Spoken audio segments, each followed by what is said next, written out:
We'll do it live. Yes, we are live. Howdy, folks. Live.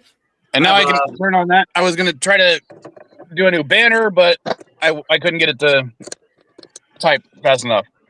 We live or mostly live? We are live. Oh, we're not zombies. Okay. Mostly. Live, maybe I might be 20% alive. Oh, well, according to my notifications, you just went live. Oh. All right, so as for the title of the stream, me and Mrs. Vile last night went to go watch the new Superman movie finally. Okay. Yeah. I still haven't seen it, but don't worry about spoilers. I don't really care that much about them. Okay, now that I've seen it, we can talk about spoilers on this channel. That's the main criteria. It's my channel. I'm the only one who matters when it comes to spoilers for the most part. So other than me and Elihu, who's seen the movie? I have. I saw it. Okay. 4 months before it came out. So we can all talk about it because Adeline doesn't care about it. Yeah. I know. I didn't see the ending. Like the last 15 minutes of it didn't show. Go ahead, Vile. What was your cringe moment? The cringe moment I was talking about was his "I'm a human" speech at the end. Both me and Mrs. Vile visibly winced at that scene. I didn't have so much of a problem with it, but I get what you're going for. My cringe moment were two different ones. One, the parents. Two, Hictified. Again, if you look up in the comic book world, in DC, Kansas City is Central City, where Mary comes from, the Flash. And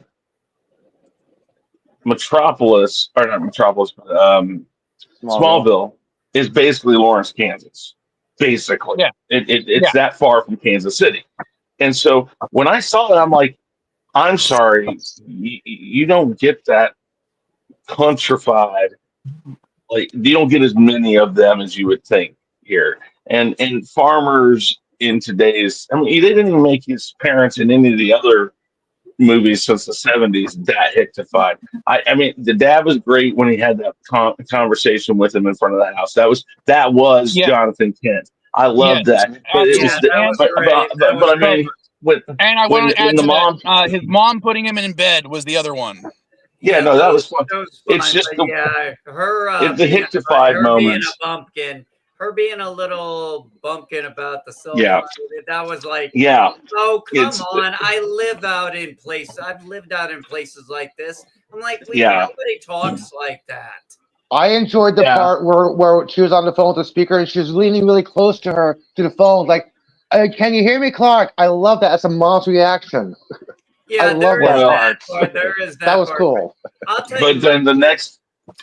Oh, go ahead, Chris. I forgot. Yeah, I was going to say the second cringe moment is, and it lasts until the end of the movie. That's probably why I was so off put the whole movie, and I gave it a 7, about a 7 out of 10. But the worst part for it really kind of just ruined the movie as I went along, trying to think when is the other shoe going to drop, is changing his parents and his origin story. His parents did not send him here. His parents did not send him here to take over the world. Only once has that storyline even vaguely been put into the lexicon, and that was in Smallville when his dad was trying to basically get him to see what he was on Earth for, which was to protect the people, not take over. And his dad uses the ruse that you were sent here to make people bow down to you, all that. And they don't, I mean, I think it lasted most of that season, so it was kind of off-putting, but it was in small doses. And then by the end of it, though, you find out, no, it's not the point. It was not the purpose. So here's my problem. You go through here, and all of the convoluted BS that is Lex Luthor's plan to do all this, and his the evil plan. Which, don't get me wrong, the guy that plays Lex Luthor, and I can't remember his name right now. I don't care. Michael Holt. Thank you. He is excellent. He plays the part great. But the problem is when you think about it, his whole plan, all of this stuff he's doing, is to get 1/3 of a third world country. Chris, That's his only. At the end, he said that no, that was not even his goal. His goal was to kill Superman. No, he didn't even care about that country thing. He goes off on a tirade about it, but it's still that's his plan, because if that doesn't happen, none of the other stuff works. That's all this is based off of, and it doesn't matter, because here's the thing. When you talk about the changing the origin story, and even James Gunn has come out and said, no, that's the origin story now. I'm sorry. Yeah, changing an origin story, that's a perfect moment for Lex at the end to go like, I wanted people to hate you. I wanted people to kill you.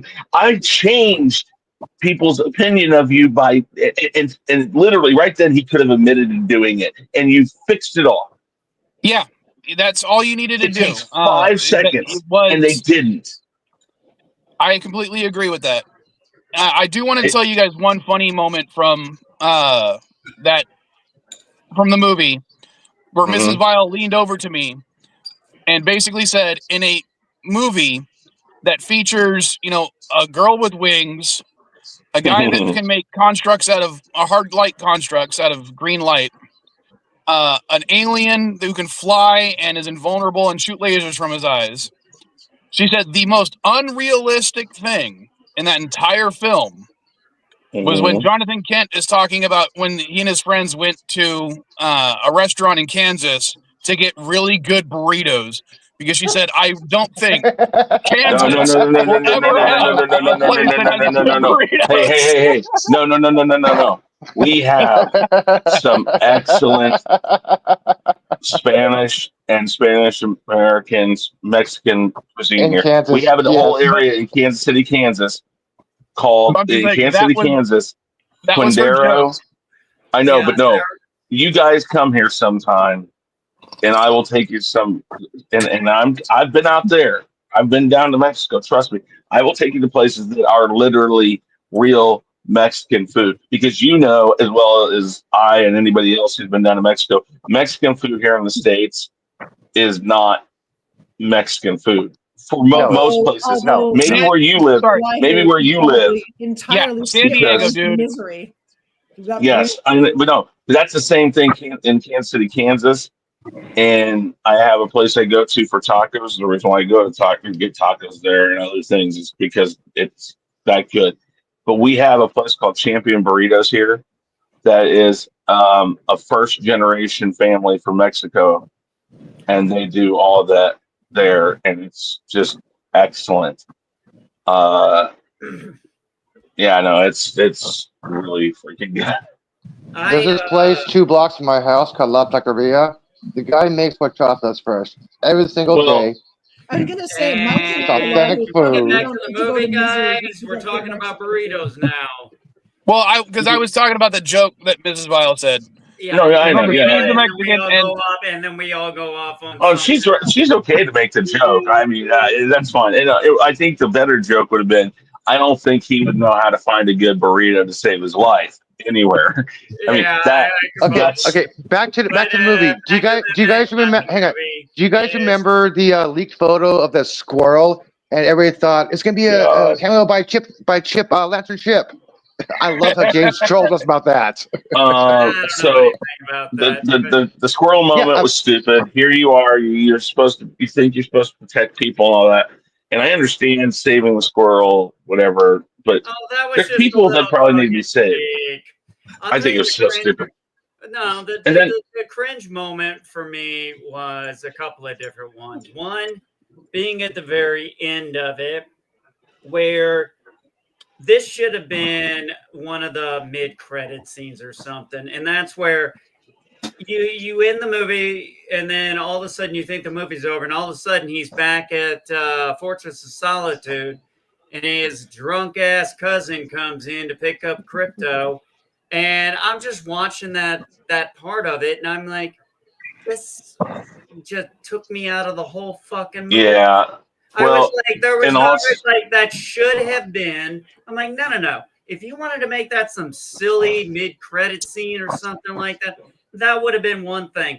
but you added it at the very end of the movie where we just ended on a good note. I like the actress who plays Lois. She, I believe, was also the actress who played in The Marvelous Miss Maisel. Yes. Which is a very funny ass show. The guy who played Lex Luthor. Good.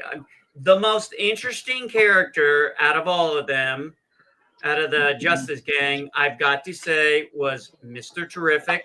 I had actually I had no real knowledge of who Mr. Terrific is. I love that character. I loved his character, his attitude. He's like, I don't really do these conversations, right? And then she starts going back, and he just looks at her. He's like, "Did you miss what I said, bitch?" You can just see that wheel turn. He's like, "Did you miss what I said, bitch?" So those were cringe. But the other cringe moment I've got to say, for me personally, was Hawk Girl. That screech was so goddamn annoying. I'm like, wow, she's barely in this movie, and they give her this stupid screech.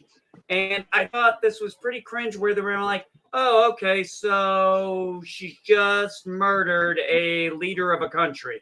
I'm like, oh, okay. Yeah, I mean, there's those things, but so first off, those were areas pretty annoying. So So crypto, I'll get into that, and I'm going to try to make this as quick as possible because I went on a tirade when we talked about this on Chaos Central. And the bad thing is, I went on a tirade because there's so many parts of this that I disagree with, but it's still a good movie. I like the look, I like the casting, everything was great. But here's the thing: it's called Superman. Let's back off on Mr. Terrific's best scene because that overshadows anything Superman does, because Superman's getting his ass handed to him throughout the whole movie.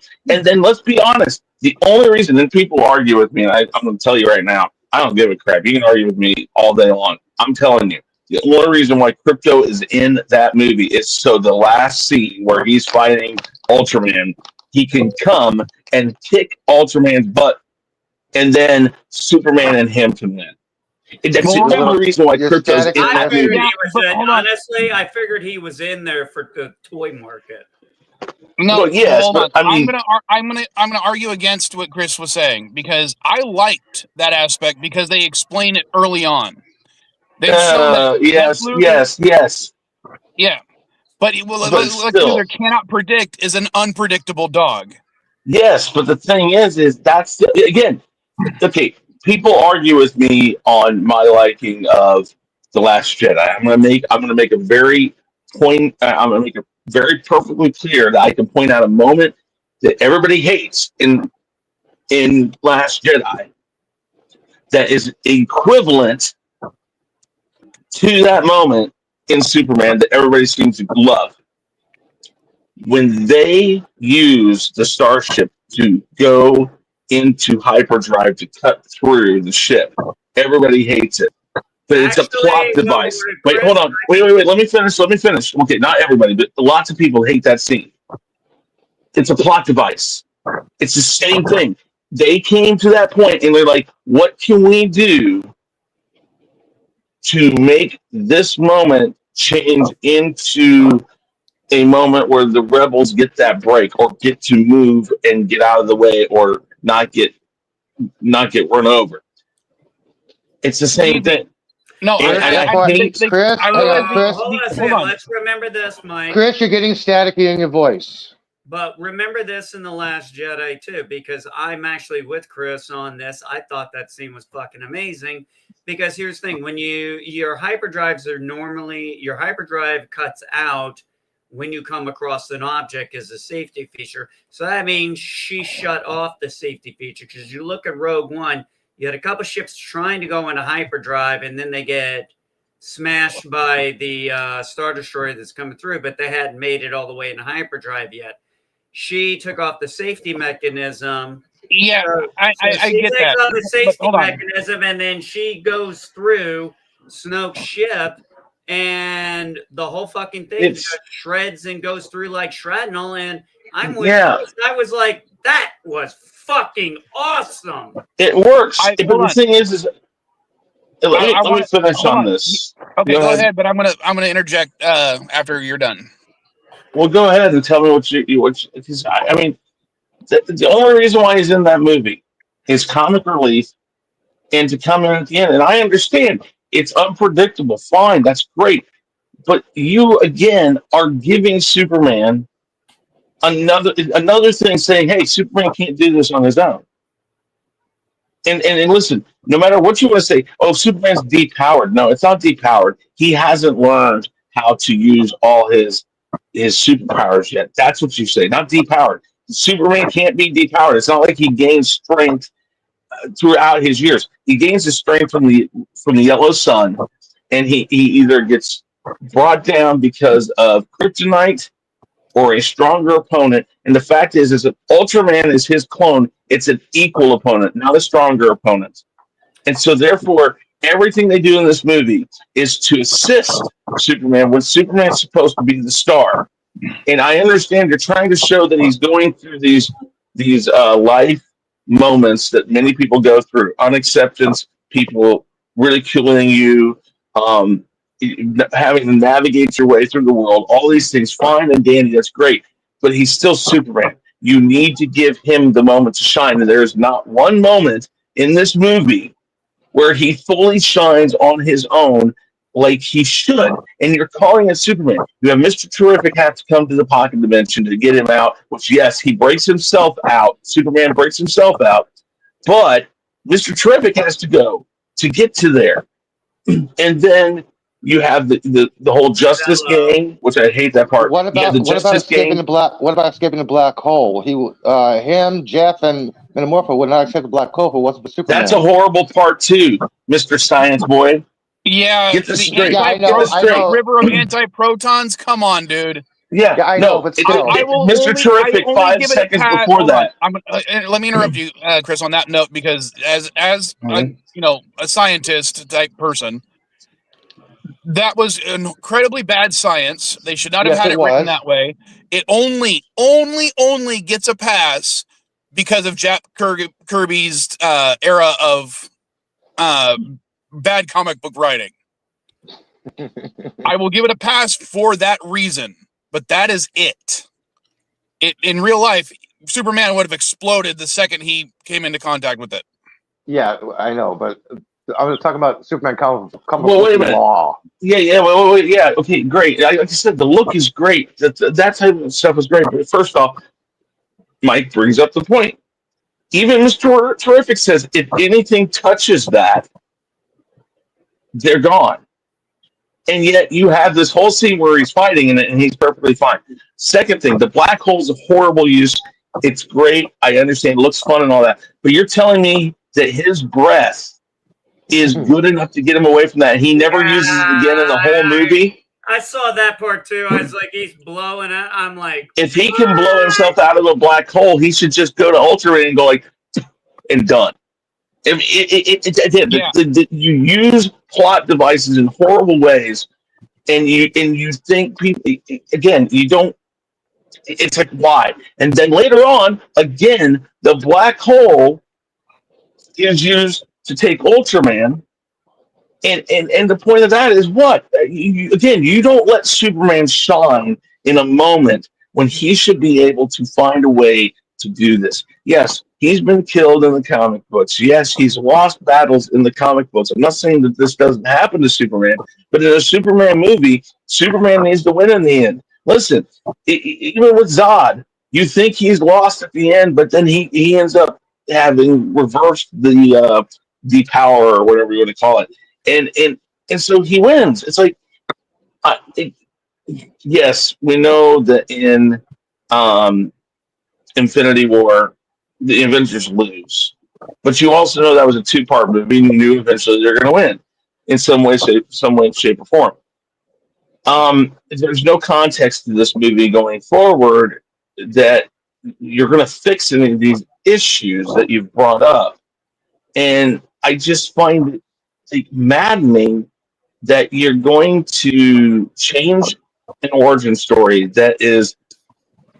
It's almost as bad as, I don't want to bring religion into this, so we're not talking religion, but for people who are religious, which some of you may be, and I'm not going to say you aren't, whatever.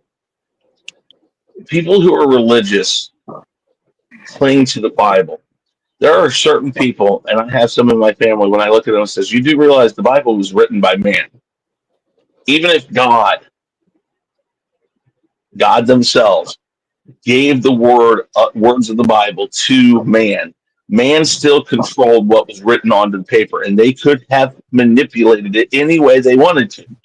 They have You with don't. translations. You don't. Okay, yeah. Okay, I said I don't want to get into that. I Can you said get your so. Hold point on. real quick on that? Yes. Because You don't change an origin story that is literally like the words of the Bible, and you did that in this movie. That is an egregious error. They could have fixed in 5 seconds. I'm gonna be honest with you. I like the plot twist. I actually did like the plot twist. Which one are you talking about? The parent thing? Hold on a second. One thing I do have a gripe with. What the fuck is with Hollywood and hating gingers? Why can't Jimmy Olsen just be a ginger, for fuck's sake? I mean, That's a good point. What's wrong with just making Jimmy Olsen a ginger like he is? What is their problem with gingers in Hollywood? Damn it! I didn't even notice. I figured he was a ginger in the movie. I just thought maybe his hair was lighter. But now that you're pointing it out, if he's not really a ginger, then maybe that is a bad part. I think that's a pretty small nitpick. Yeah. When it comes to, but I need to disagree with Chris. I think sometimes rewriting the backstory is permissible, but this particular aspect of his parents, that the rest of that message was another cringe moment for me. Yeah. Especially the harem comment. I mean, come on. Yeah. Well, here's the thing. I equate this moment to changing, and yes, I know in certain instances of the comic books they did this, but then that was in alternate universes that was not the main timeline. It would be like just doing Batman and saying, oh, his parents didn't die. There's Elseworld stories where that happens, where Thomas Wayne becomes Batman and other things like that. So, I mean, I understand the point of this, but I think in this context, I was perfectly fine with it if at the end you just say 5 little words. I even changed that message so the world would hate you. End of story. Done. Fine. That would have also. That's my problem. I want to agree with Chris. It would have been more in line with that movie's version of Lex Luthor to have changed the message. Yeah, I mean, I was wondering if it was gonna go that way or not. I thought it was a nice twist. It was different for me, and I kind of like. Though, Chris, I did notice your entire layout of Superman being loved and then being hated. Yeah, that sounds like a plot from what was it? I just watched it a couple days ago with my kids. Spider-Man. Yeah, I mean that happens. It happens in the comic books all the time. I don't have a problem. I mean, there's just several points in this movie. The very way you described it is almost beat for beat in Spider-Man. Yeah, but you see, like for instance, I felt like it was a dagger to the heart to hear his parents say the things his parents said, and not to fix it. I mean, I understand. Listen. I did, but then at the end, it gives them a reason to do the ending the way they do, where he's on the table, and now he's watching his Earth parents, because in the comic books, his Earth parents are literally the ones that made him the person he is. He only upholds certain things from his Krypton parents because it's what he was told in the message, and his parents reinforced that, and his parents raised him on that. They don't raise him on it because they've seen the message. They raise him because they are good people, and that is the type of person Clark is. And that there. I want to say something. Can I say something first? NB, can I say something? Hold on a second. I keep getting interrupted. I haven't got a chance to fucking talk. Yeah, you guys. No, you guys been talking back and forth for the past 7 minutes. I haven't got a chance to get one word in. I wanted to compliment what Chris was saying. It was basically put forth best in Man of Steel at the end, where the general tried to get a drone and Superman destroyed it. He's like, General, I was born and raised in Kansas. Like he tried to explain that he's human. He's like, he's just one of you guys. That's what that should have been done in the new Superman. This is what Chris is trying to say, right, Chris? Well, say that again. At the end of Man of Steel, when the Superman takes down that drone and he confronts the general, it's like, General, I was born in Kansas. I'm just like you. This is what should have been explained in the new Superman, right? But so at the very end, when they show all the things from his Earth parents, I was okay with that. I would have been okay with it where you hear Lex tell him that he changed the message, but then he realizes that what got him to the end point was the fact that his parents taught him what was right and wrong, and that's what his core value is. And then at the end, he finally finds out, no, my Krypton parents. Okay, wait. MV, go ahead and say what you want to say, and I'll finish off what I'm going to say. This is one of the reasons why I could not stand Henry Cavill in the Man of Steel, and that storyline, because I'm like, okay, a core value of being Superman is he's a Boy Scout. And that whole scene where, that whole thing with Kent, with Jonathan Kent, I'm like, I'm going to kill you, Kevin Costner, for ruining Kent. Well, yeah, I hate the scene where he puts up his hand. That was a misstep on their part there because ridiculous. Well, see, it's a misstep on their point in that because here's the thing: the reason why things like a car accident that kills somebody, or in this '78 version where his dad has a heart attack, it's to teach Kent or Clark that you can't do something about everything. There are some things even out of your hands. And I think that was done perfectly in the original, and it was horribly done in Man of Steel. I think there's a lot of good things in Man of Steel, but yes, that was a horrible moment in Man of Steel where he just puts his hand up and says, "Don't come and save me." It's like, folks, that's horrible because no, he would have wanted to save his dad and he would have done it anyways. Now, the other side of this where people say, "Oh, but he doesn't kill people." I'm like, well, one, yes, he has, but he kills General Zod at the end of that because he feels that the people that he's watching that might get cut in half by his laser. He's like, what else can I do right there? And he just does it. It's like I have no other choice, and that's why he does it. Now, let me finish. I'm going to try to get through this really quick. At the end, it makes sense that if he feels like even after he learns his Krypton parents weren't saying that. If you say that let's change the message, it doesn't change your ending because all he has to do is realize that while he thinks his parents did say that, the reason why he is who he is because of his Earth parents, and that makes him then decide, I want this montage of my life because this is who I am. My parents may not have been the bad people that Lex changed them into. That may have been a mistake, but now I realize the reason I am why I am, it wasn't because of the message that I got from my parents at Krypton. It's because my parents on Earth taught me these things. And then you still explain your ending where you see all of his montage of his life. That's perfect. That was an excellent moment, but you still have soiled his parents, his real Krypton parents. His biological and I hated that. Yes, I hated that. And so that was what ruined this movie for me. It was the whole movie. I'm sitting there waiting. Please just change this one little thing because you're changing him. I mean, it's changing him. It's changing the parents. Yeah, I understand. Parents. I understand. But one of the things too, also, is a lot of people may not remember this. I actually have that comic in my entire Superman collection because I have pretty much everything from post-Crisis 86 to 11 era. You go to Superman 26, where he kills the three other dimensional Zod and two other people, and he pulls out a thing of kryptonite and kills them. And this actually affects him throughout the comics for many years to come in the storylines because of that decision he made. Because in one thing in Man of Steel that I will agree with was, he really hated the fact that he had to kill them because he had no other choice. And in this case, he said, I'm the only person left, so I'm the only one who can be the judge, jury, and executioner. But not just that. I mean, in the Richard Donner Superman 2, Yeah. He kills. I mean, granted, it's a Disney villain death where they fall into a pit and never to be seen. Well, from again.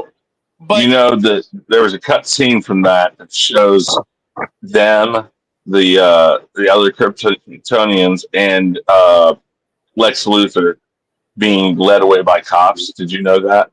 no, Look I it didn't. up. Go look it up. It's crazy because, and we know it was Donner that shot it because, Lex Luthor, Gene Hackman is actually in the scene, and everything that Lester did, Gene Hackman didn't come back for, so they had to find stand-ins and stuff. So you actually see Gene Hackman's face and hear his voice, because even the voice in Lester's stuff wasn't even Gene Hackman. They had to find somebody that sounded like him to change lines that Donner had done.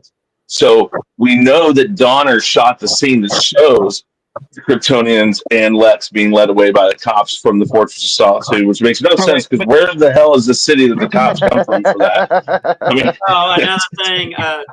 another thing about Man of Steel that really are Batman versus Superman. I will say one thing that took me off is, why are two metropolises, and I mean that as far as city-wise, why would there be two metropolises that close together?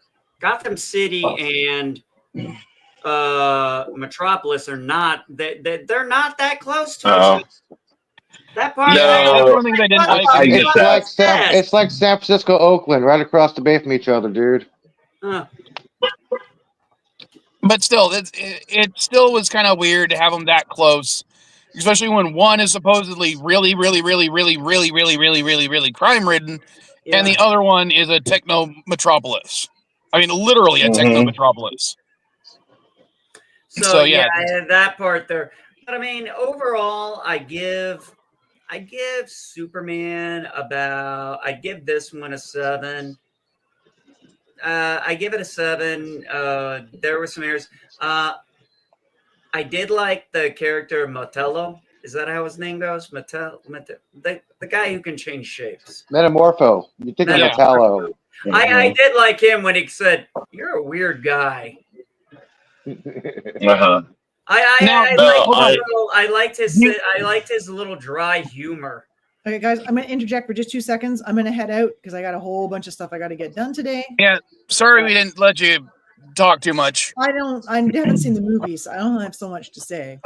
It sounds like a giant shit show to me, though, from these comments. So, well, I can tell you this: the trailer does not reveal any plot points. Oh yeah, no, I'll definitely go see it. I've just been really busy. I didn't have a chance. So, look, nothing's gonna be Richard Donner and Christopher Reeves. Okay, right. It's just not gonna fucking happen. No, that movie is gonna be timeless.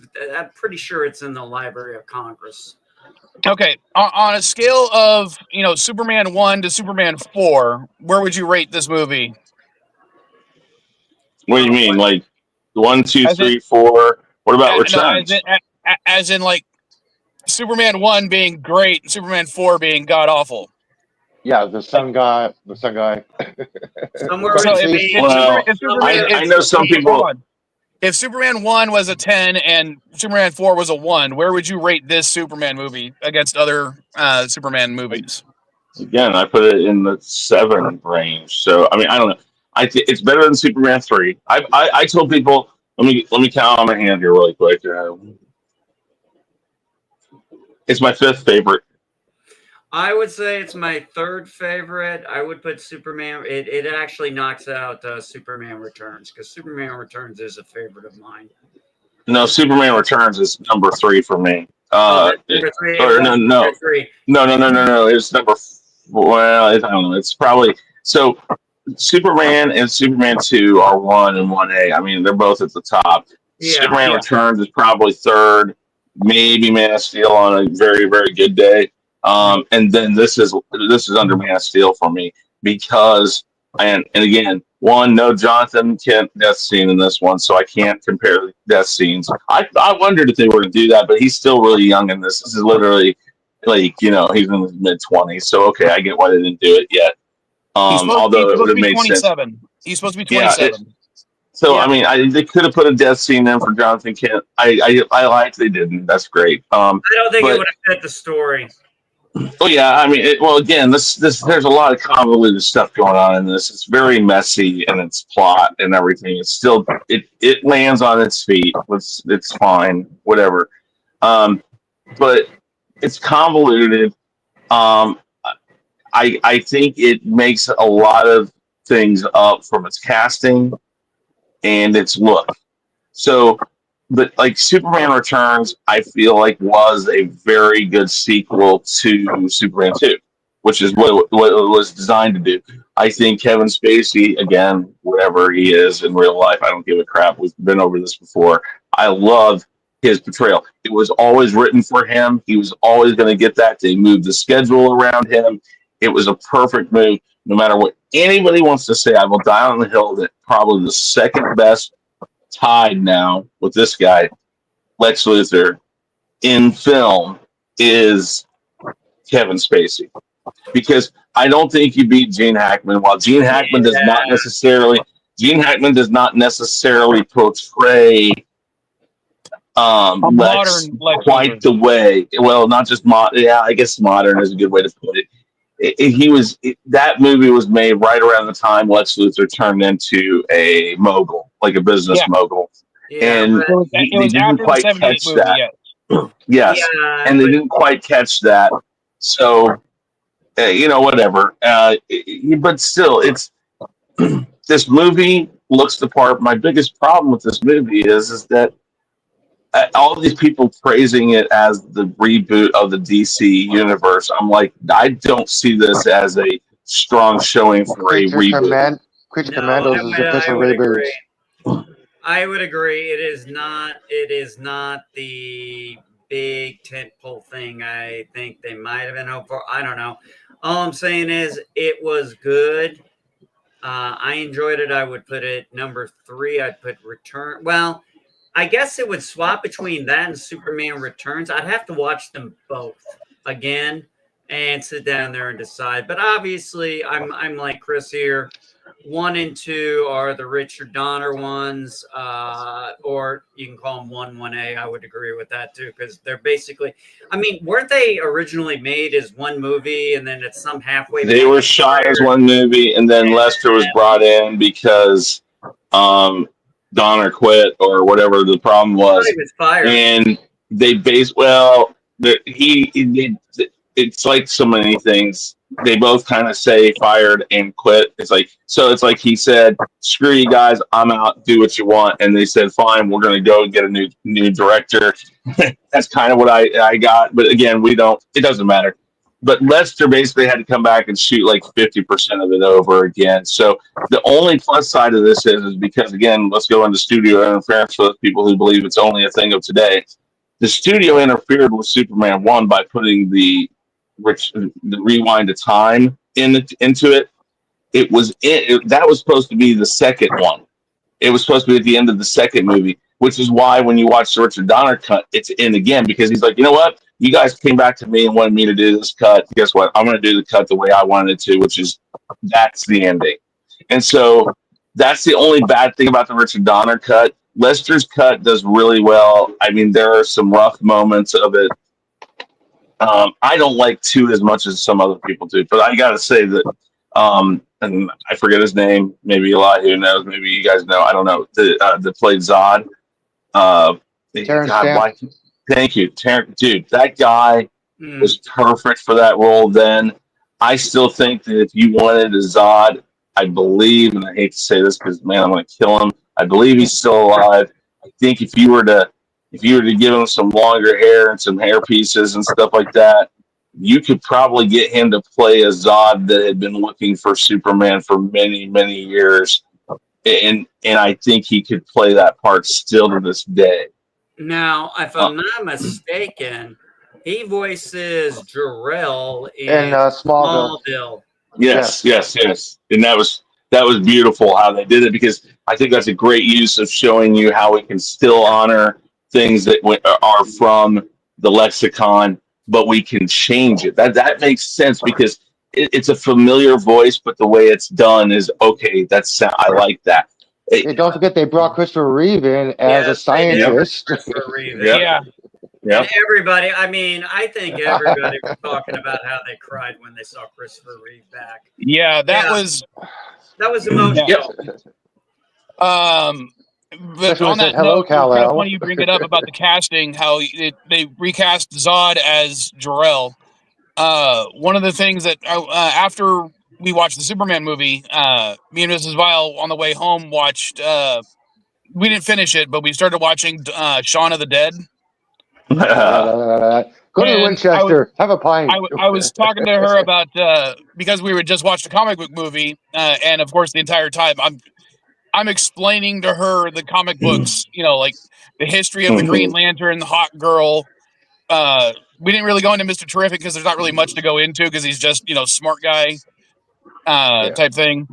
But I was mentioning how Simon Pegg and the boys, because in the comic books the artists were huge fans of Spaced, so the main character of the boys they modeled after Simon Pegg with his permission. Kind of like but if you ever ever do a live action, cast me as that role, but by the time the live action was made, he had kind of aged out of the role, so they cast him as his dad. And I thought that was a great thing to do. Yeah, I mean, again, going back to Superman, the new one. I think it's really a good movie. It's just there's just some parts that are so off-putting it takes you out. I mean, again, a lot of it was just flying by me because I'm sitting there going like, man, I hope they fix this one thing. I mean, again, and the other problem I had with it was a moment where you shouldn't have played with is when he flies into his apartment and Lois is there and there to console him, and he says, Lois, I that wasn't what the message said. And she says, I never said it was. And he says, that's not who I am. And she says, I never said it was.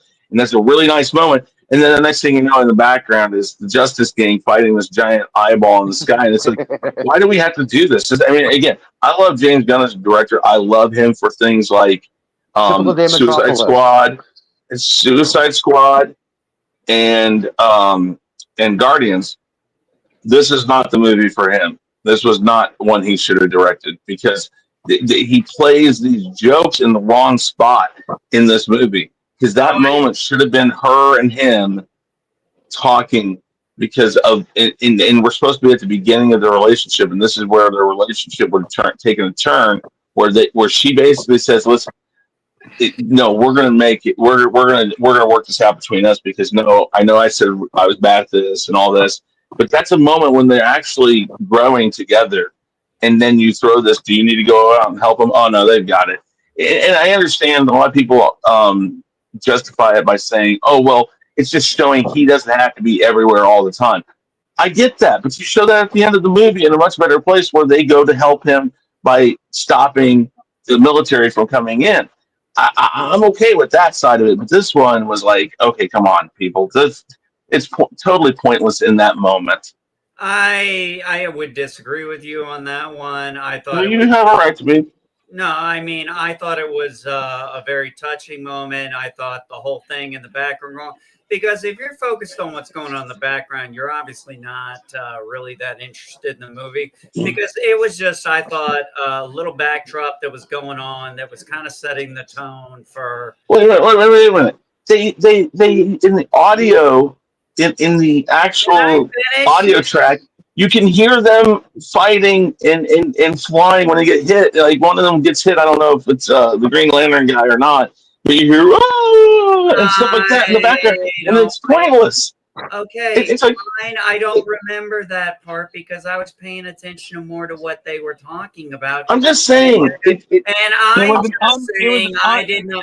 I'm saying I read into that very differently than you are.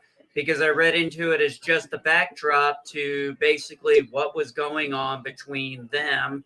And then at the end of it, when they finally defeat the interdimensional imp, that's when they're done with their talking and everything. And it kind of does that nice little, like I said, I just felt it was a nice little backdrop. I thought it. I heard everything that they were talking about. I mean, it was like it took me out of the scene from that.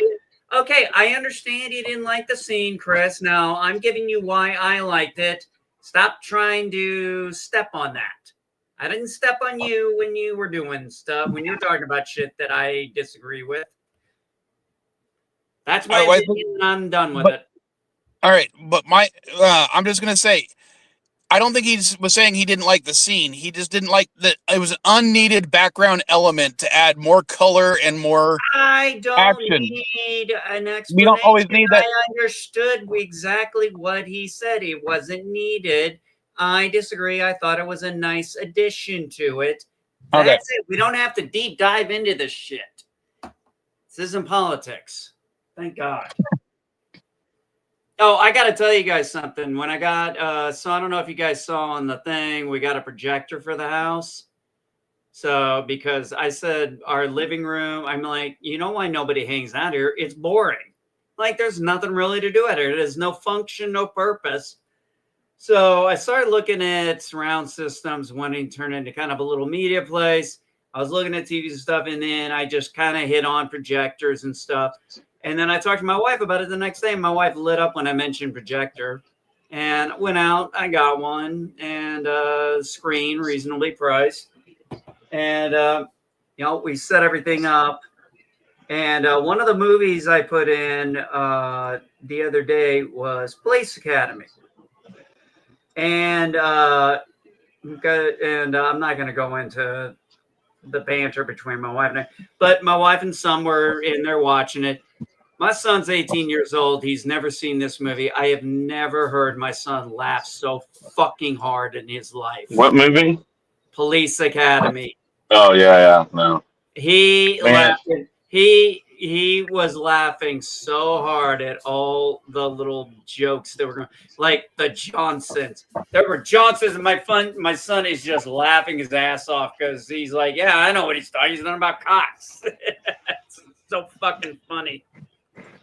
I've never seen movies you'll never get, and when you know, again, movies you'll never get again, and it's horrible because, again, I mean, it can't, you know, there's a lot of inappropriate stuff in there. Let's just be honest. Listen, there's racial jokes. There's a lot of stuff in there. I mean, the point where Lieutenant oh God, not Mount, yeah, Harris. Thank you. I know Mauser's in it sometimes, and Harris is in it other times.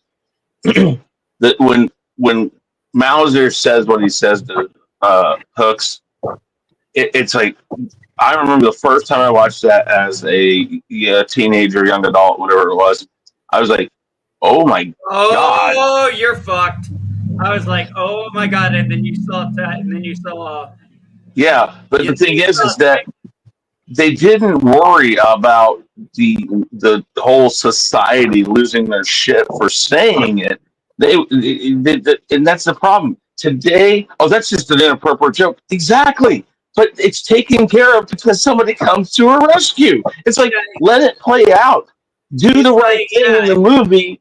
But no, nobody would be talking. Like, if that were made today, that movie was made exactly the same way today, people would just point out the one part where he says it, not the part where he's basically... Oh, don't forget, one of the guys was also a flaming racist. Oh, yeah, no, yeah, well, that's what I'm saying. There's all sorts of stuff like that. And I mean, I'm not saying we need more racism or other things in movies. I'm not saying that. It's just we need to stop worrying, especially in comedies, about if the comedy is written right, they will fix the injustice of the comedy. Yeah, but in exactly the scene. Like you said, when Hooks accidentally run over the guy, I'm sorry, and he just said that. Even as a kid, I'm like, oh fuck. And then you see Spare Tire come down there, and yes, I use the reference. And it's like you see Lieutenant Harris is like, oh shit, because you know something's about to happen. Even Hooks is like, no, don't do that. It's like, dude crossed the line that has to be taken care of. Besides the fact, yeah, the guy was also a ray. I mean, remember when they were in formation and he didn't realize he was next to Hightower. Mm-hmm. No, I mean, Also, I'm just saying you can't make those movies anymore. Yeah, you can't make no, that. I Oh think, God, they would have you lost their can. shit I with just his think little that they get. Confederate plate. Go ahead, Mike. Well, okay. I do think those movies can be made today because there's going to be an audience for them regardless. What I think you're talking about is the people are able to amplify their dissatisfaction in certain ways a lot more now than they could before. Oh my God, that's like And- no. There's a thing about taking shit too far, and that's where we ran into. We were like, you weren't making comedy. In fact, there hasn't been really good comedy for a long time. In fact, the last good comedy I remember watching was Date Night with my wife. And I love that fucking movie. But I really can't think of too many good comedies that have come out in a long time. Well, what I'm just saying is, like, take for instance when Dogma came out. Oh yeah, I love that movie. I love that movie as well.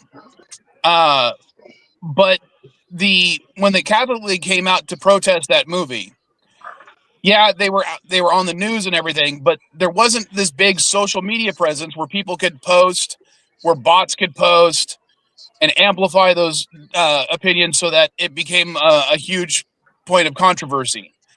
Even in the newscasts, Kevin Smith himself was able to defer a large amount of it when he joined the protest against his own movie. That's in humor. Yeah, and they didn't even know who he was. So that derailed it immensely. He couldn't do something similar to that and get it as amplified today as the Catholic League with the amount of money that they have. They could have, nowadays when they really don't like something, it's everywhere and people will be, continuing those opinions. It's why the last Exorcist movie did so poorly. I mean, the Catholic League themselves said that we killed this movie. Mm-hmm. Mm-hmm. And hey, I watched. Hey, I'm going to be the first one to admit my religion has its fucking problems. Lots. But I'm not focusing on the religion because I don't think the Catholic League per se is not. Well, let's focus it on the organizational aspect. Catholicism is an organization. I am Catholic. No, the Catholic League is not affiliated with the Catholic Church. So don't. Right. I'm not. Yeah, sorry, I got that. Sorry, I was. But yeah, I mean, Exorcist. Sometimes certain things just need to be. It's like just let the guy make the movie. Let's see if things get resolved. Don't get butthurt. I mean, it's one thing we can obviously criticize stuff, but could you imagine if they tried to make, just for example, American History X, which is a fantastic fucking movie? I wonder if they'd be able to make that with with the controversies nowadays. I think as I said, I think any movie could still be made today. Probably with the exception of what's the movie?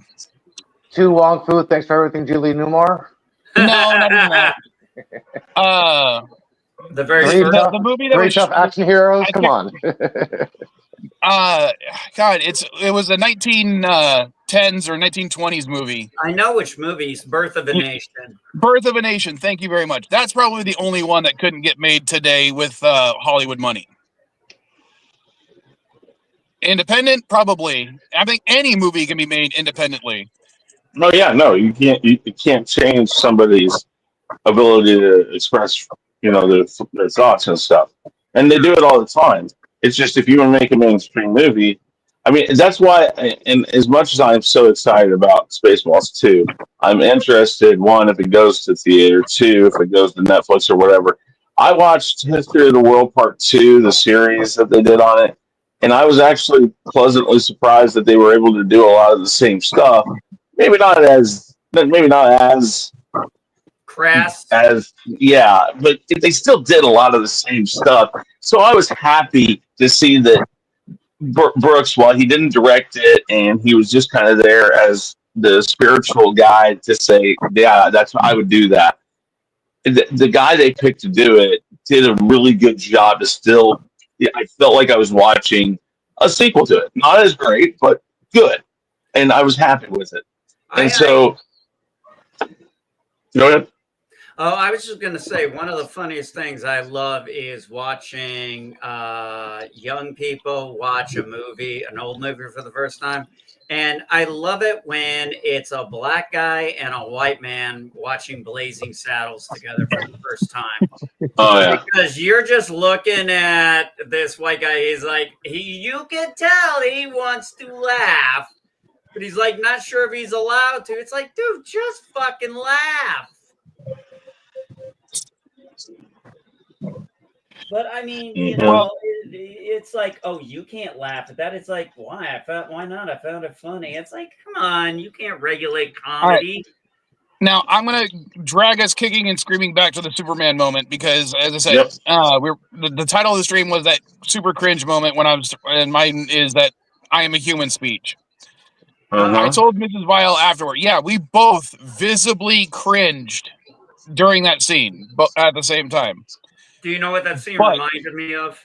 Well, hold on. I just want to get this out. I still give it a pass. And it gets a pass because Superman would actually say something like that in the comic books. In the comic books, would it still be cringe? Abso-fucking-lutely. No, that's why I was like, yeah, I get you, yeah. I get that Superman would say something that cheesy. It just sounded to me. It sounded to me like the "I am a dog" for Mr. Peabody and Sherman speech. But I'm just saying, yes, it was cringe. Yes, it is painful to watch. But Superman is probably the only character in DC that could pull it off anyway. So I give it a pass. The Boy Scout. As bad as I didn't like it. That's the point. Superman, that was the thing about Henry Cavill. I just never saw him as the Boy Scout. And like we were talking about, to relay the point to what you were talking about, NB, Blazing Saddles. Blazing Saddles probably wouldn't be made, or I still say a movie like it could be made today, but Blazing Saddles as it exists could not have been made without Mel Brooks' involvement. No. So that movie gets the pass because of Mel Brooks' history, directing, comedy, and talent. Well, you know he's one of the few who's won the 3, right? Emmy, Oscar, and Tony. I did not know that, no. Yeah, he's won Emmy, Oscar, and Tony. Well, because he was involved in the producers stage thing after they, I think it was a movie first, and then they went to him and they said, "Can you really make this into a full-on musical?" And he's like, "Yeah, I can." He's like, "I made the movie." He's like, "It's a musical on screen." It's like, yes, it came back by the theater.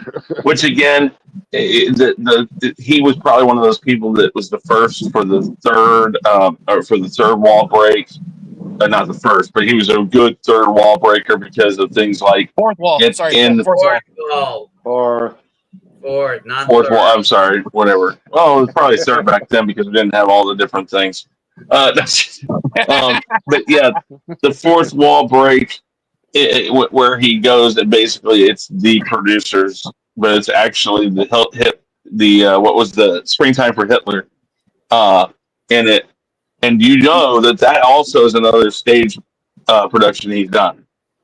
They actually did Springtime for Hitler because he's like, I don't think we can get this through on the thing in the movie, and it got through. And he's like, it'd just be funny. I like, for instance, I know a lot of people don't like Taika Waititi.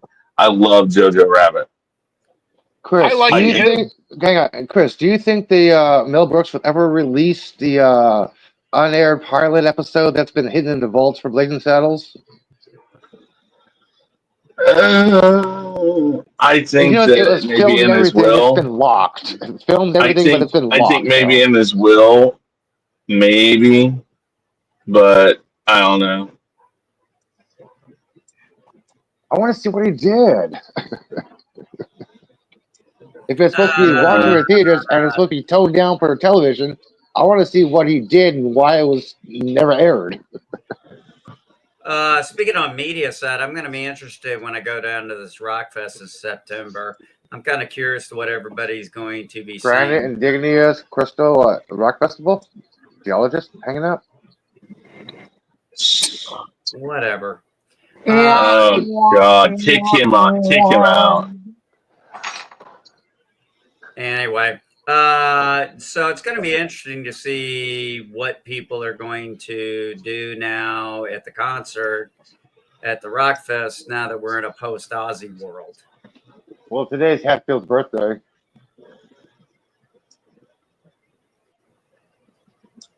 James Hetfield, Metallica? Yeah. I don't know about what they'll do in Ozzy's absence, but it's. I'm just wondering if there's going to be. I figure some of them are at least going to say something. I'm wondering. I'm sure a few will do something. Oh yeah, no, it'll get brought up. That's what I mean by that. Okay, yeah. Things like that. They're gonna. I have a feeling there's going to be some honoring. There's definitely going to be some honoring of Ozzy. Oh yeah. Yeah, I that will one say- in my genre, my circle of people I know, my mom to everybody I know, this one was just gutted us. It's like, yeah, we knew what happened someday, but still. It was like reported. lost. Hang on. It was reported that he refused medication about 3 to 4 days before the show because he wanted to be fully coherent and perform for his fans. Yeah, when you watch him doing "Mama, I'm Coming Home" after as the last song of the night, you can feel that is his goodbye to everybody. And I mean, he didn't even sing it perfect. There were off-key moments. But I mean, he gets the shit. He's old. He's saying goodbye to everybody. It's like, I'm going to, I heard it, I've heard it several times and I'm like, yeah, I know he's off here. I don't give a shit. I actually got to see him in concert about 6-7 years ago. He was still able to do walking, but not very much. But man, when he got out there though, the whole place was fucking going crazy. Ozzy, fucking Ozzy. Come on, we expect Ozzy fucking Osbourne. Yeah, that's what I'm saying. That was the one that definitely was. I would say that's been the big one of this year. Every year you get a big one. This one seems like, I think Ozzy is definitely going to be it because he's just a rock legend, rock icon. I mean, he inspired so much of the music and people I listen to now, and will probably be, and he'll be an influence for generations to come in music. I'm sure of it. Sorry, I muted myself because we had one of the people coming around with their loudspeaker on. Well, it is 9 o'clock. It is 9 o'clock. Advertisement time, but you can't. Well, I can't. I'm going to tell I you. can't play those videos anymore. I'm going to tell you. Well, speaking of videos and streaming, I'm going to tell you this. So I told you that they're pretty responsive. I wrote before last week when I was supposed to be on, whatever, when I canceled the show. I wrote before that, and I got an answer saying they are now. I wasn't able to move my videos around like I used to be able to put them in the order that I wanted them. Well, they fixed it like a day after I wrote them. So I mean, they're very responsive. Are there any? I wish they would. Sorry for interrupting you, MB, but I just want to say I wish they would just have a much cheaper option for small channels. I realize they have the free option, and I'm grateful they have a free option. Otherwise, this stream would not have nearly 300 episodes. But I wish they would just have one that was like $5 to $10 with a cup. Go ahead and limit the media assets you're allowed to use, but not have zero. Let us have at least more than the countdown. You know what I mean? And no, I didn't play the countdown this time. I probably should have, just to give us a thing before we went live, but still. So why can't you play those videos? Now you have to pay for it now. Oh. But the cheapest plan, in the if you're past, paying by month, is now $35 a month. Yeah, in the past, you can play a couple of videos with your free program. Yeah, I remember. Yeah. Yeah, and it's still hitting me like, well, I'll be on YouTube or TikTok or one of those video things, and I'll see a video that I want to talk about, so I'll download it, and then I'll be like, oh crap, I can't now upload it to StreamYards to talk about it. I mean, yeah, I can post a link to it, but yeah, I get it. All right, I got to jump off of here. I got to make a couple phone calls and get the computer finished, set up. We should be good for tonight. 5:30 Western. Yeah. 6:30 Central. No, 7:30 Central. 7:30 Central. 8:30 Eastern. 5:30 your time. I have a few things I got to get done before I try to cross the border, but I will definitely try to be there. It'll just depend on how long it takes me to cross the border. Well, that's fine. And I mean, if you gotta come in late. It's fine. But you're welcome. Everybody, listen. I mean, I have a bunch of people in the chat that are. I mean, I still have JJ in the chat. Those of you who knew JJ, yeah. And I will never take him out of the chat. So whatever. But I put people in there, and as long as I know who you are, if you have ever wanted to say, "Hey, I'd like to come on sometime," all you gotta do is message me on Twitter, X, whatever the hell you want to call it. You can find me on Instagram, Facebook, all that stuff, or you can just email me. It's on my YouTube channel. My email is, and just say, "Hey, can you add me to that chat on Twitter?" And I will add you, and I put the link in there. It's an easier way to do it. I don't like putting it in the comment or in the comments because it is a type of stream where we've had an occasional here and there person come in and do things. Yeah, I remember those. And so I have to, well, it's happened like 3 different times. And we catch it really quick. We take care of it. We're done. It's like it goes away really quick because everybody's looking for it. But those of us who are in that chat, we all get on. We have a great time. Yeah, sometimes we make it so the audience can't actually get into the main part of the game, but you know what? It's a stream like this. I want people to have a good time, and if that everybody on the stream itself is having a good time, that's important too. So, but audience plays everything. Very, very important for the audience too. So anybody that comes into the chat, absolutely, you should get into the audience and play. But yeah, I think we're going to be good for tonight. I just reloaded all the games. They're all there. I don't have any issues. I got to get into OnStar stuff, so I got to call him and get logged into all his stuff. I can create the stream. I just can't get the link for it. So that's all behind the scenes stuff. But everything looks like we're good to go. So I'm going to work on my audio, get all that fixed stuff, and we'll be on our way. Okay. Right. I'm gonna head out, guys. I got inventory and inside housework. We still got cool days here, so we're taking advantage of working out in the barn. Yeah, I mean, well, my wife was wanting to get a big dump, and I was like, honey, I was like, what all do we have out here that needs to get taken? Well, and she shows me what needs to get taken, and I'm like, okay, just throw the shit in the back of my Jeep. She's like, and my son wanted to come with me when I was doing it. I was like, what are you doing, Dad? I'm like, oh, I'm going to get rid of the stuff. He's like, can I help you? I'm like, no. He's like, why? I said, because what I'm about to do is illegal. Well, I do want to say one thing before you go, Chris. If you can, and I'm going to probably say it on your stream too, go watch the last Vile review. It was done with, I edited it, but Katty and Turtle Jay are in it. Yep. And I don't know what it is about the algorithm or whatnot, but it has very, very few views.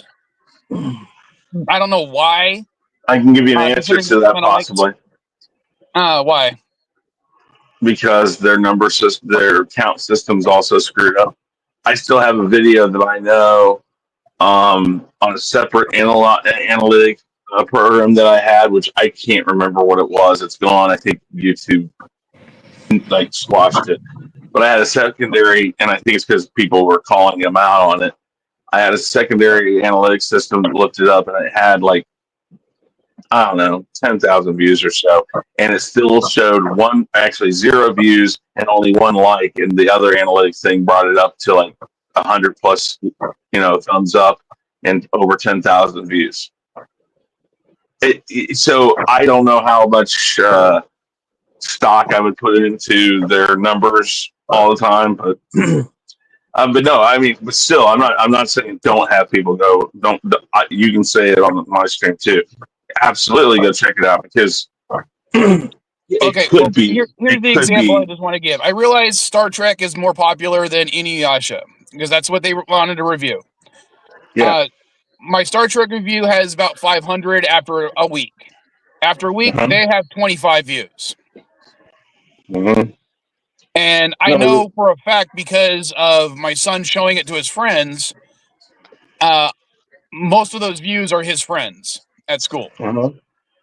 So I just want, and I just want them because they had fun doing it. I want them to be happy that it's doing well on the channel. Yeah. Even if it, and that's basically why. It's not because I really care about my views on my videos. I mean, hell, pre-show politics usually gets like 10 views once live and maybe another dozen after the fact. So I'm not too worried about it. It's a place for me to vent, not necessarily for me to make money off of. No, I understand. It kind of hurt his feelings when he's like, well, I know I showed it to my friends. Why does it only have 25 views? Well, again, I would always explain that it's a process. It takes time sometimes. And as much as you've done this, it's a process. And I don't think you should ever be discouraged by poor performing reviews or videos. And again, I don't trust YouTube. I just don't. But check your tags. If he doesn't have tags on it, really go to like ChatGPT and say, "Hey, I did this video. This is what I called it." Ask it, "What do you think I should call it?" Things like that. Those things will give you some ideas on how to tag it and some things like that, and that can really help find the audience. I'll take that under advisement. I'll do that for it because I know I put tags in there, but a lot of the tags are for misspellings. Well, that's fine. You want to catch some of that, but yeah, I mean, we can talk about it off stream if you want. Alrighty. I'll just see you guys. I'll see you on your stream, even if I'm late. Cool, great. All right, guys, take it easy. Later. All right, let's go for another 15 minutes because if it's just you and me, unless someone else wants to pop up. Well, there's an early baseball game in 45 minutes, so. All right. I'm an admitted fair weather fan for Padres, so I'm not going to try to say, oh, well, you got to go watch, even though my roommate watches every fucking game. It's Giants and Mets at 10 a.m., so I'm like, shit. But what else? What else did I watch this week? I'm still watching Once Upon a Time. Yeah, so far, as far as I can tell, on season 5, I think, or season 6, I can't remember what season I'm on. It still seems that toxic masculinity is still the main villain. Well, after the game, I was going to do my little dispensary grocery store run, and I was going to come back home and watch season 2 of Twisted Metal. I might have to watch that too, but I got it. There's so many things I'm watching, and I'm starting to. I got to focus on one thing to get it watched. I took a break from Once Upon a Time to watch American Horror Story, the final season, because I think it's the final season, and I wasn't too impressed with it. It was way too fucking slow. Mm-hmm. That's the one where Kim Kardashian is in it. I don't watch that show. I don't care who she Well, is. I liked American Horror Story. This one, it seems to be unconnected to everything else they've done. So that's one of the reasons I didn't quite like it. Two, I'll be completely honest with you, despite seeing the credits, it's only like 10 episodes, right? I did not realize, because I don't pay attention to who Kim Kardashian is. I didn't realize that character was played by her until like episode 7 when I finally noticed it in the opening credits. And I'm like, what the fuck? Because I don't pay attention to her. I don't care, she's not important to me.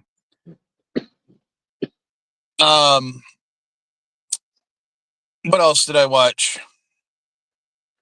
I haven't even watched season 2 of Sandman. Oh, you may have just heard that cha-ching sound. That's someone else either putting in an offer or buying something. Let's see. Oh, another game just sold. So I'm up to 5 sales in the last 9 hours. Woohoo! Let's see. Hold on. How much money have I made? $3.12. Let's see. 7, 13, 15. $50. 5 sales, $50. So about $10 an item, which So you basically work 8 hours for minimum wage. Not bad. Oh, no. Elihu. As far as my taxes are concerned, I was doing base federal minimum wage in my head real fast and estimated it up. So oh no. If you put in the amount of time, the amount of hours I put in for the business, I get. Oh, let's see. 7 hours. I wouldn't say 8 hours a day for the business. I'd say, on average, let's say 2 hours a day. So I'm going to bring up the little calculator. Where's my calculator at? Why is it hidden? There it is. So 2 hours a day times 365 days. That is 730 hours a week. So I got to save that number. 730 hours a week? Sorry, 730 hours a year. I'm like, what the fuck planet are you on? I pay myself as a general contractor to do all the labor, $600 a year. Okay. I pay $50 a month. Plus, as CEO, my salary is $1 a year. So I count as 2 employees for my own business. One is the CEO and one is as a general contractor. So I earn $601 a year that I pay myself for this business total. Okay. Okay. It's about a 14% profit, but still. So 730 hours divided by $601 means I pay myself on average $1.22 an hour. That's less than a food server. It makes $3.20. So yeah, if you want to say minimum wage, I'm not even making close to even federal minimum wage. Okay.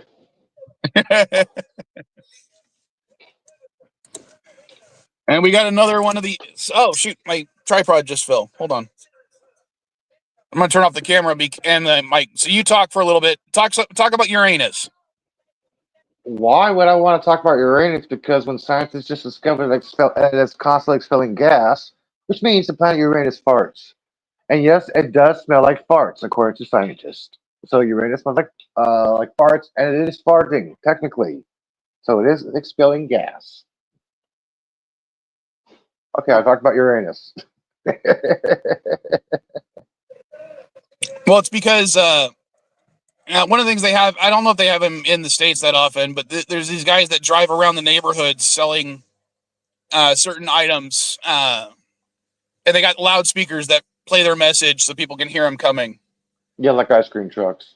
Yeah, it's kind of like ice cream trucks, except some of them sell like cleaning supplies, tortillas, other sweets, fruits, stuff like The that. vegetable trucks, yeah, I've seen those around when I was a kid in Phoenix. I don't see them often in San Diego, but they're very common, especially where Mrs. Vile lives. Oh. Yeah, I And used to think in Phoenix, people used to sell vegetables in the trucks. They used to sell ice cream in the trucks. They used to sell tortillas or homemade burritos and stuff. They would drive around, park at a corner for about an hour or so, then I'd drive another neighborhood. Yeah, I've seen that little pop up things before the little roach coaches took over. oh God, I remember when I used to work construction, and yes, I used to work construction. The roach coach was probably the one that came by our places the most often, or at least one of the ones that came by one of our sites every time at lunch. Was probably one of the most disgusting looking food trucks I have ever seen. All silver. But no, like rusted silver. Oh, like their diamond plate shit. was rusting over. Mm. Their little beverage thing had holes, so they couldn't even put ice in it. Oh my gosh. So the drinks were warm, but their food was so good. Everything they made was. You'd look at the guy inside, and he'd be like the dirtiest motherfucker you could imagine. Like his apron and his clothes were once pristine white, but had been covered by so many stains, grease, blood, sweat, tears. But the food was always like the fucking best. I have no idea. It's like the worse the roach coach, the better the food. The best roach coach in the city, I still say, is the one that's basically parked by Best Buy in the Mission District. Oh, they have the best sandwiches, the best burritos. Oh, yeah, they have little lots that these coaches can park at and little pop-up areas. Yeah, screw those. I'll just go to the one by Best Buy in the Mission District. There was a roach coach that started setting up at one of my stores, right? And this was like this pristine roach coach with this great paint job. Flames and meat all over it. They had nice tables they would set out front. They had canopies they'd put up so people actually sit down. The food was okay, but the prices, I'm like, me and Mrs. Vile went to a taco place down here after we went to see Superman, right? Mm-hmm. Great Mexican street tacos. The tacos they had at this place were probably 5 times more expensive. And I'm not just talking about the difference between American and Mexican. It was just not worth it for the price. And I'll never eat on the street. at that one again. You just find a vendor on the street, get a taco, sit down and eat. When I'm in TJ and I want a taco, I don't go inside. I find a street vendor. And what's funny is when I was talking to Mrs. Vile on the way back, I noticed there's a place near her house where the vendor sells street vendor, but they have hot dogs and hamburgers. And I ever asked her, have you ever eaten there? And she goes, oh yeah, not in years, because when we went there with my mom and dad, or with my dad, the cook was this older lady, and she reached into her pants to scratch her ass with her bare hand, and then went back to cooking without washing her hands. And they're like, we're never going to that place again. Ew.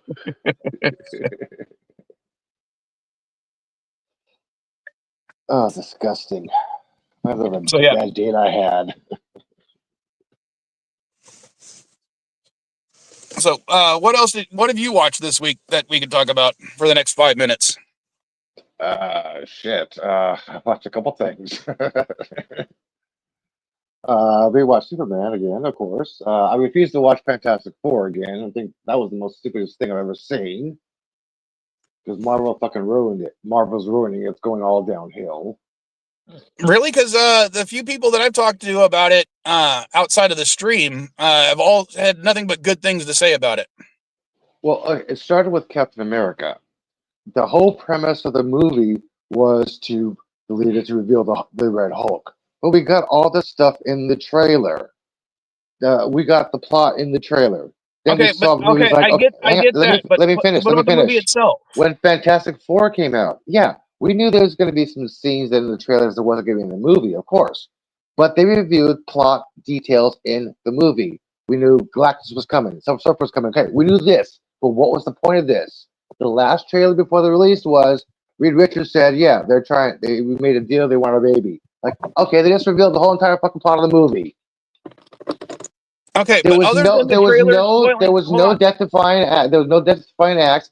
Is somebody going to get really in danger? We knew Sue Storm was going to live. I'm like, what the hell? There was no cliffhanger moments in this whole entire movie for me. Okay, so that's what was bad about it.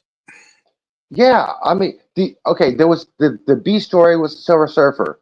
There was very little of that. I enjoyed that part. Thank you for sticking to an A plot line. Thank you for concentrating on that. But there was no death-defying, thrilling actions like, what is the hero really in danger? No, there was none of that in this entire movie. This was disappointing about it. I'm like, okay, if Johnny was going to fall on the ground, yeah, and break something, yeah, that would have been cool. I mean, I didn't want to see for her, but that would have been cool. But no, there was no external danger for any of the heroes. Superman, yes, he got injured. There was external damage to the major hero. Could he get injured again? Yes, he did. There was some external damage. I love that part. The hero takes damage. Yes, there were some exciting parts about this. Yes, the hero could get hurt, and he did get hurt. Fantastic Four. Johnny, nope. Reed, nope. Ben, nope. Sue, nope. Hero moment, hero moment, hero moment, hero moment. I'm like, okay. When's this going to get exciting? I did like the conversation between Sue and Mo, man. Little interaction there. And Pedro Pascal was a perfect Reed Richards. I did like that. But other than that, no. I refuse to see it again.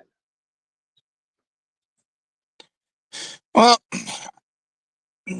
I still want to see it. I want to try to see it in theaters before it leaves. One of the reasons we saw Superman is because Mrs. Vile thought it was going to leave the theaters sooner than Fantastic Four. Oh, I can confirm that the rumors when it was being filmed, the secret, when that little set video release of major actor being covered up, being stuck on the scene, I found out that was actually Robert Downey Jr. in the hood in Fantastic Four because Robert said, I wanted to be the character. It was actually Robert in the movie. Okay. So technically, he was in the movie.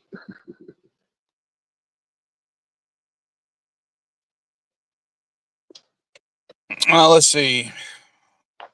Anything you want to add for the last 2 minutes? Proceed meteor showers happening next week. About it. Oh, and Abby Loeb is full of shit. I do have a question. The moon impact, when is that supposed to be again? Later this year. I'll look it up. Send me the exact date so I can put it in my calendar because I completely forgot about it and I'll forget looking it up later. Hang on, I have it right here. And I have to put it in the calendar that's on this phone, the phone that I'm streaming on, not the phone that I'm usually looking up stuff when I'm streaming because that one's not always connected to the internet, so it doesn't always add itself to my calendar. Here it is. Just message it to me on Twitter or something. Okay. Because I want to try to get the kids out to go watch that. December. All right. December 22nd. At least they'll be out of school. That'd be great. Yeah, I'll send all the information for you, okay? I would appreciate it. No problem. All right. Anything else, or should I just end the stream? You can end it. All right. So, anyone who's actually sticking out this far on a rewatch, go to the eBay store. Links are in the description. 30% off sale for the rest of the month. So that should make it a lot easier on your wallet to go buy something from me and support me. And I would definitely appreciate it. All right. Later, folks. Later, weirdos.